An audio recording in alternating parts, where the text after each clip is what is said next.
Já estamos em 2020 e o programa Hora e a Vez da Pequena Empresa chega com muitas atrações. Confira!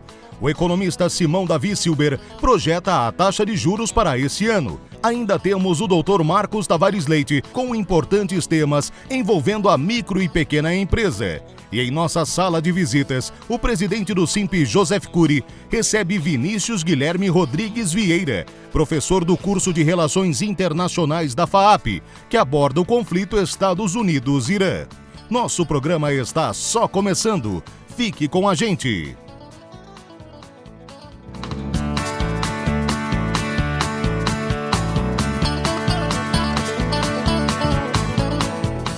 O Tribunal Regional Federal da 2ª Região, abrangendo indústrias de Espírito Santo e do Rio de Janeiro, decidiu recentemente num sentido muito importante para as indústrias desses locais.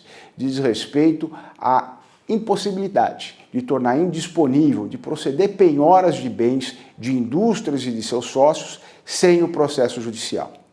Na verdade, já vinha a Procuradoria-Geral da Fazenda por conta de uma legislação de 2018, ou uma alteração na lei que ocorreu em 2018, tentando, logo após a inscrição em dívida ativa de um determinado débito tributário, já impor, antes mesmo da execução, antes de conceder ao contribuinte o seu direito de contestar e sem o devido processo legal, portanto, impondo a ele a constrição ou a indisponibilidade de bens tanto das empresas como também de seus sócios e administradores.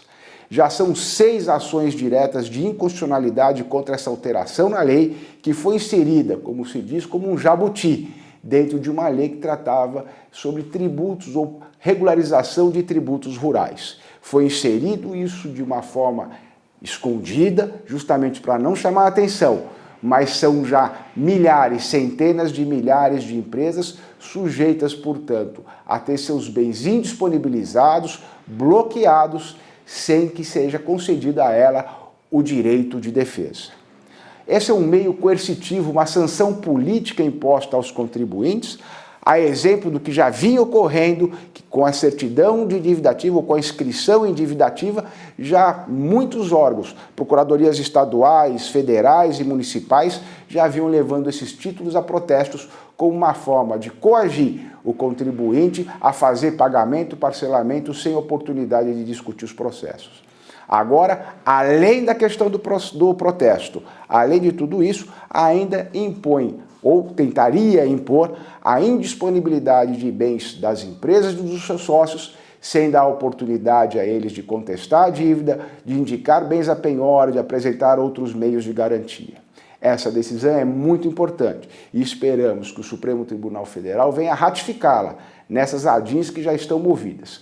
Isso é fundamental, no sentido de respeitar a Constituição, assegurar o devido processo legal, permitir à empresa se defender, indicar bens e poder, portanto, contar com o judiciário. Isso é fundamental ainda para a segurança jurídica da atividade empresarial, importantíssimo e fundamental para que as empresas possam continuar trabalhando, se manter formal, gerando emprego, gerando renda e, inclusive, viabilizando o pagamento de seus tributos.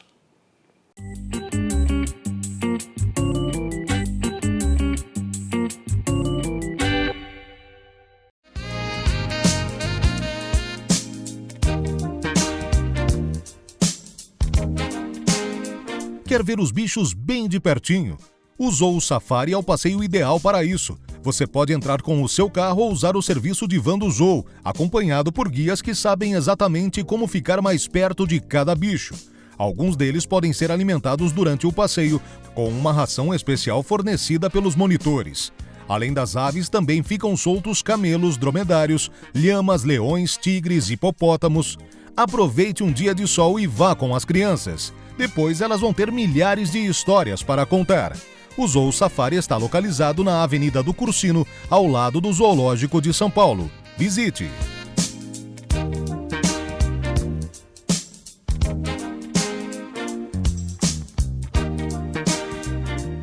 Nós nunca tivemos na experiência da política macroeconômica depois do Plano Real, uma taxa básica de juros de 4,5%, né, que, descontada a inflação esperada, dá uma taxa básica de juros abaixo de 1% ao ano, que é um número, que é uma grande novidade no Brasil. Portanto, em 2020, nós devemos ter, tanto para pessoas físicas como para as empresas, né, uma expansão de empréstimos e um remanejamento, um renascimento do mercado de capitais, onde as empresas poderão captar a juros relativamente modestos, a 7% ao ano, né, empréstimos via debêntures para 10, 14 anos, que eu diria, quase que uma revolução no caso brasileiro. A que se deve isso? A melhoria da política macroeconômica, a se retirar crédito subsidiado via BNDES, via outros segmentos. Portanto, hoje a potência da política monetária aumentou muito. Isso é muito bom para a sociedade brasileira. Portanto, o setor privado, empresas e pessoas físicas terão em 2020 uma enorme novidade. Eles vão começar a conviver com juros razoavelmente civilizados.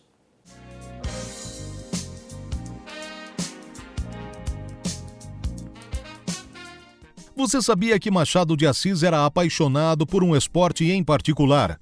Um dos fundadores da Academia Brasileira de Letras, é considerado pela maioria dos especialistas como o maior nome da literatura nacional. O autor de clássicos como Memórias Póstumas de Brás Cubas e Dom Casmurro era amante dos livros, mas não deixava de lado seu esporte favorito nos momentos de folga.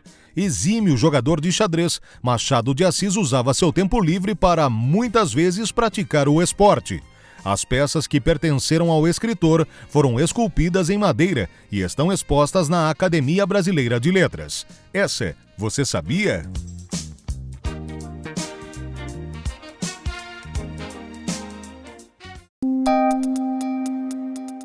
Entrevista da semana.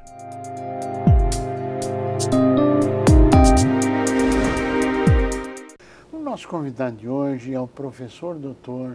Vinícius Guilherme Rodrigues Vieira, professor do curso de Relações Internacionais. Fez vários cursos no mundo afora e é doutor em Relações Internacionais. Nosso tema hoje é, claro, o conflito internacional Estados Unidos-Irã. Com a sua avaliação. Muito obrigado pelo convite, Dr. Cury, é um prazer estar aqui no programa. Nós temos aí uma série de variáveis, uma série de elementos que precisamos considerar. O Trump diz que venceu essa disputa porque matou o principal general iraniano, o general Soleimani, que era chefe da guarda revolucionária, a principal tropa de elite iraniana que realizava ali ações na região do Oriente Médio, procurando apoiar grupos armados, milícias, grupos que os Estados Unidos consideram como terroristas, e se opõem ao governo americano, qualquer governo, não apenas ao governo atual, eles são anti-americanos. O Irã, por sua vez, diz que triunfou na sua vingança pela morte do general Soleimani, simplesmente porque eles conseguiram lançar mísseis contra duas bases americanas localizadas no Iraque. O Iraque é um país vizinho ao Irã, que tem entre sua população um grande número de muçulmanos xiitas. Os muçulmanos, cabe aqui esclarecer, tem uma divisão entre sunitas e xiitas. Xiitas, 20% da população muçulmana do mundo, e o Irã é o principal país xiita do mundo, então ele defende os interesses dessa parcela da população muçulmana, e o Iraque é composto em sua maioria por muçulmanos xiitas. Bem, nesse cenário todo que aí está, aparentemente está acalmando o cenário internacional, ou na sua avaliação os governos ainda estão no caminho de uma escalada, de um aumento de agressões mútuas, ou riscos de uma terceira guerra mundial? O risco de uma terceira guerra mundial, Dr. Cury, é muito distante. porque os grandes atores que poderiam provocar essa guerra têm medo que essa guerra inicie. Então eles procuram fazer o meio de campo, como falamos em linguagem popular. Então, no caso de Estados Unidos e Irã, sabe-se que Rússia, por exemplo, procurou pôr panos quentes na questão. Não só a Rússia, mas também China, de maneira mais discreta que a Rússia, Alemanha do lado dos Estados Unidos. Nenhum país vê como interessante se envolver numa disputa ali no Oriente Médio, porque sabe que é um barril de pólvora que pode explodir e envolver o mundo todo. Ou seja, uma guerra mundial, aparentemente, nenhuma das potências tem interesse. Exatamente, é muito diferente do que ocorreu no século XX, em que, por exemplo, a Alemanha via na guerra um meio de atingir hegemonia. Hoje, países disputam hegemonia com os Estados Unidos, mas eles sabem que é mais fácil obter a hegemonia mantendo a ordem atual e procurando lucrar com essa ordem. A China, por exemplo, está prestes a se tornar, se é que não já se tornou, a maior economia do mundo. Se houver uma guerra, esse projeto de continuar a crescer e se tornar não só a maior potência econômica, mas a maior potência política e militar do mundo, vai por água abaixo. Ou seja, o método de atingir domínio no mundo parece ter mudado. Guerras não são mais um bom negócio, pelo menos as guerras em escala mundial. Não que os países não possam fazer guerras menores. Bom, na prática, observando esse conflito, Estados Unidos e Irã, tiveram vários interlocutores que tentaram apaziguar ou acalmar. Isto, na sua avaliação, em função de um novo mapa político de hegemonia da Rússia com o Irã, da China com o Irã, do outro lado dos Estados Unidos, ou como é que o senhor vê essa relação, professor? De fato, os Estados Unidos estão em declínio relativo. A questão é que, segundo os analistas, esse declínio começou já nos anos 70, ali com a crise lá dos anos do Nixon, do Carter, a própria crise que levou a essa disputa entre Estados Unidos e Irã, quando o Irã vira a República Islâmica e humilha os Estados Unidos, invadindo, né, a sua embaixada na capital Teherã e gerando a crise dos reféns, que durou mais de um ano e provocou a derrota do presidente Carter, que perdeu para Ronald Reagan a eleição de 1980. Desde então, nós temos a ascensão de novas potências no mundo por meio econômico. A China começa a sua ascensão nos anos 80, começa a exportar, a acumular riquezas. E hoje, a China, junto com a Rússia, e o fato de eles terem estado do lado do Irã nessa crise, indica que os Estados Unidos, de fato, não são o maior ator hegemônico do mundo. Eles têm de negociar. Caso contrário, talvez os Estados Unidos teriam atacado o Irã em retaliação aos foguetes lançados contra as bases americanas no Iraque. Bom, na verdade, os governos estão dizendo que as coisas estão se acalmando, mas na vida real não me parece que a paz esteja reinando de uma forma harmônica. Existem outros atentados que estão ocorrendo, existem outros cenários. Isso é real?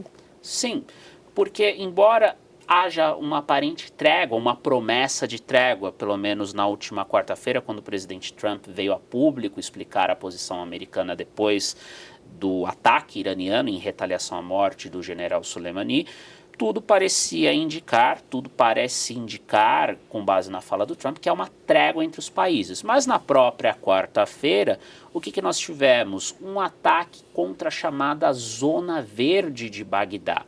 O que é a Zona Verde? É a área onde está a embaixada americana no Iraque, que quase foi invadida por milícias, por grupos armados xiitas apoiados pelo Irã, que por sua vez gerou a morte do general Soleimani. Ou seja, os Estados Unidos já reagiram a essa tentativa de invasão e justamente essa mesma embaixada passa a ser atacada, muito provavelmente, não se sabe ao certo quem teria sido o autor desses disparos, mas há uma suspeita muito grande, um indicativo de que se tratam de grupos que não querem os Estados Unidos no Iraque e geralmente esses grupos são associados ao Irã.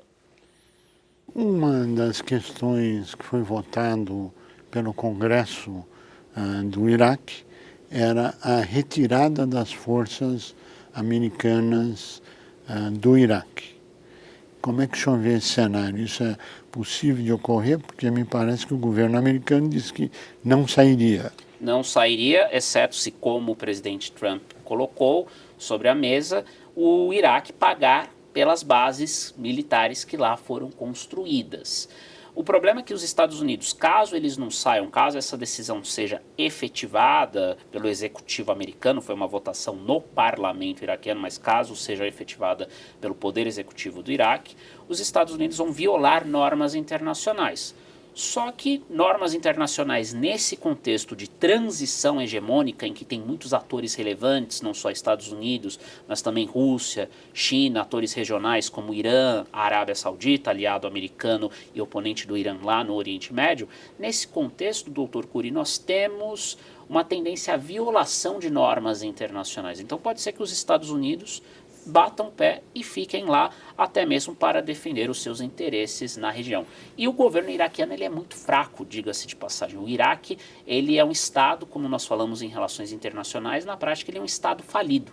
Ele não tem soberania de fato. Ele está em algumas mãos comandado por grupos associados ao Irã, xiitas, e outros que são favoráveis a uma maior aproximação com o Ocidente e não se opõem à permanência americana em seu território. Me parece que a análise é que os governos estão dizendo que está tudo em paz, que vão cessar as agressões mútuas. No entanto, milícias e outras forças armadas continuam em posições de ataque, como ocorreu após o posicionamento do presidente Trump na quarta-feira de manhã e na quarta-feira à tarde, esse ataque às zonas, entre outras que poderão ocorrer ou não, que só um tempo dirá. Bom, dentro desse cenário todo, e o Brasil, e a América Latina, como ele será impactado ou poderá vir a ser impactado em função dessa crise mundial? Uma das vantagens de estarmos na América Latina e particularmente na América do Sul é que nós estamos distante dessa zona de conflito. O Brasil sempre teve essa vantagem. Foi assim nas grandes guerras, batalhas não ocorreram aqui, algumas batalhas navais no Atlântico Sul, perto do Uruguai, da Argentina, entre britânicos e alemães na Segunda Guerra Mundial. Foi isso, mandamos tropas lá para a Itália, porque tivemos navios afundados pela Alemanha nazista. Então, qualquer grande conflito que não envolva o nosso território, a tendência é que o Brasil fique distante. Mas, como nós não podemos nos isolar do mundo, Brasil e América Latina, tendemos a ser impactados principalmente do ponto de vista econômico. Qual é esse impacto? Sobretudo na questão do petróleo. Cada vez mais temos energias renováveis, fontes alternativas de energia, mas o petróleo é aquilo que nós chamamos em economia de commodity. Ou seja, o preço flutua em escala global. Como o Oriente Médio, não apenas o Irã, mas ali toda a vizinhança do Irã, ele ainda produz boa parte do petróleo mundial, cerca de 50% das reservas provadas de petróleo estão naquela região do mundo, você tem um potencial literalmente explosivo de preços. Tanto que o preço variou, voltou ao normal, tende a voltar aí ao normal, voltou ao normal, né, depois de uma pequena variação, mas à medida em que não houver estabilidade no Oriente Médio, nós teremos variações bruscas nos preços do petróleo, variações que podem ser momentâneas e que podem durar por um bom tempo. Então, isso pode prejudicar ainda mais a nossa recuperação econômica. Qualquer problema em escala mundial tende a afetar países da América Latina, que não só o Brasil, que vem atravessando aí por dificuldades econômicas nos últimos anos. Agora, se houver uma majoração do petróleo de uma forma extremamente acentuada, que não seja especulação, como foi esse movimento do aumento do petróleo, que subiu e voltou, aí sim se teria um risco de uma conflagração mundial. Não pelo petróleo em si. O pessoal às vezes associa muito a guerra, qualquer conflito no Oriente Médio, pela busca por petróleo. Às vezes é uma busca por influência. Sim. É a pressão dos fabricantes de armas, de Rússia, Estados Unidos, própria China, para vender armas e, portanto, para vender armas você precisa fazer guerra. É uma questão um pouco mais complicada. talvez os processos, as disputas levem ao aumento do preço do petróleo e não o contrário. O aumento do preço do petróleo levaria a um maior conflito. Mas, independentemente do processo, o fato é que quando falamos de Oriente Médio, nós falamos em petróleo e falando em conflitos no Oriente Médio, temos um impacto global nessa que é a principal commodity ainda aí do capitalismo global. Não é apenas o combustível em si que aumenta, mas tudo tende a aumentar e isso dificulta o ambiente de negócios, por exemplo. Quem vai querer investir na América Latina, no Brasil, num contexto de instabilidade mundial? Ninguém vai querer investir em regiões que já passam por dificuldades econômicas, como infelizmente é o caso aqui do nosso continente. Bom, mas a boa notícia é que aparentemente, no curto prazo pelo menos, a não ser algum fato novo, a possibilidade de uma deflagração mundial, por enquanto, aparentemente está afastada, é isso? Por enquanto está afastada, mas é importante pensar no papel. Mas não descartada. Não descartada, exatamente. Nesses grupos que são apoiados, todos sabemos, pelo Irã, esses grupos podem tomar alguma atitude que pode ser interpretada erroneamente por uma das partes e gerar uma ação muito forte por parte dos Estados Unidos. Permita-me demonstrar isso com um exemplo, um cenário que foi aí dado pelas próprias ameaças do Irã e as potenciais respostas que o Trump disse que daria. Então é um cenário factível. Suponha que o Irã ou algum aliado do Irã, uma milícia do Irã, ataque a alguém dos Estados Unidos ou alguma instalação americana, os Estados Unidos decidam reagir. O Irã já disse que caso alguma bomba caia em seu território, o Irã vai destruir 2 cidades, vai atacar 2 cidades. Haifa, em Israel, e Dubai, que é um grande centro turístico nos Emirados Árabes, um centro até de conexão de voos entre o Ocidente e o Oriente. Isso seria um desastre global, porque... E seria o início da Terceira Guerra Mundial? Não, possivelmente. Possivelmente, porque no caso de Dubai, pessoas de várias nacionalidades morreriam num ataque. É uma cidade em que você tem ali 80% da população composta por estrangeiros, inclusive brasileiros, latino-americanos, enfim, gente de todas as raças, etnias, credos. E Israel, se for atacado, certamente vai reagir contra o Irã, e sabemos que Israel tem armas nucleares. Então Israel exerceria o seu direito à legítima defesa.